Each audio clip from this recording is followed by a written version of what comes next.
कथा राम से बड़ा राम का नाम। इतना सुंदर कथा का चित्रण किया गया है, लगता है सारे दृश्य आंखों के सामने ही चल रहा है।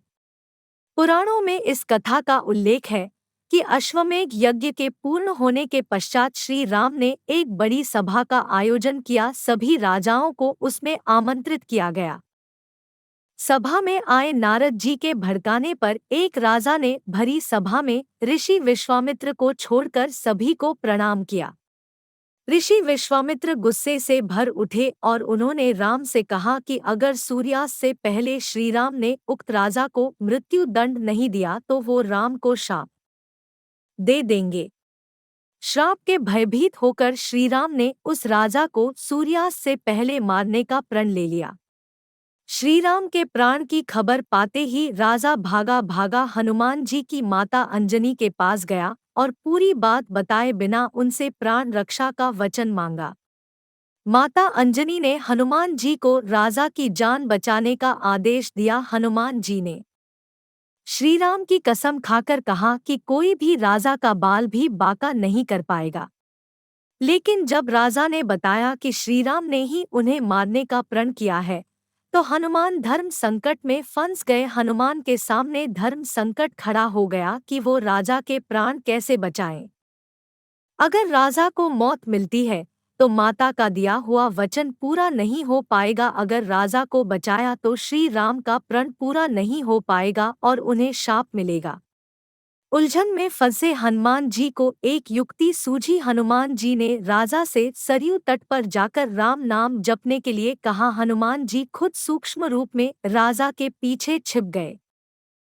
जब श्री राम राजा को खोजते हुए सरयू तट पर पहुंचे तो उन्होंने देखा कि राजा राम राम जप रहा है। राम जी ने सोचा, अरे ये तो मेरा भक्त है, मैं कैसे इस पर बाण चला सकता हूँ। श्री राम महल को लौट गए और विश्वामित्र से अपनी दुविधा कही। विश्वामित्र अपनी बात पर अड़े रहे और श्रीराम को फिर से राजा के प्राण लेने के लिए सरयू तट पर लौटना पड़ा। सारा राज्य देख रहा था कि कैसे श्रीराम दुविधा में फंसे हैं। एक तरफ राजा राम नाम जप रहा है और श्रीराम अपने ही भक्त को मारने के लिए मजबूर है। सभी सोच रहे थे कि ऐसे वक्त में हनुमान को राम के साथ होना चाहिए था, लेकिन हनुमान जी थे कहाँ, वो तो अपने ही आराध्य के विरुद्ध सूक्ष्म रूप से एक धर्मयुद्ध का संचालन कर रहे थे। हनुमान जानते थे कि राम नाम जपते हुए राजा को कोई भी नहीं मार सकता, खुद मर्यादा पुरुषोत्तम राम भी नहीं। राम जी जब फिर से सरयू तट लौटे तो राजा को मारने के लिए शक्ति बाण निकाला, लेकिन तब तक राजा हनुमान जी के कहने पर सिया राम जपने लगा।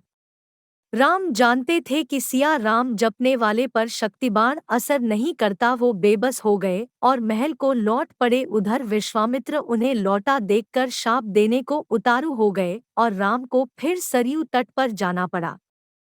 इस बार राजा हनुमान जी के इशारे पर जय सियाराम जय जय हनुमान गा रहा था।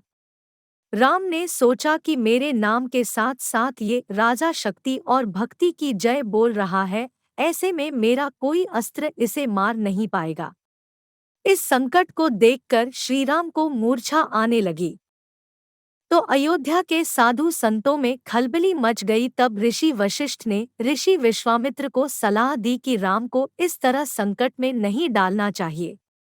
उन्होंने कहा कि राम चाह कर भी राम नाम जपने वाले को नहीं मार सकते, क्योंकि जो बल राम के नाम में है और खुद राम में नहीं है। संकट बढ़ता देखकर ऋषि विश्वामित्र ने राम को संभाला और अपने वचन से मुक्त कर दिया।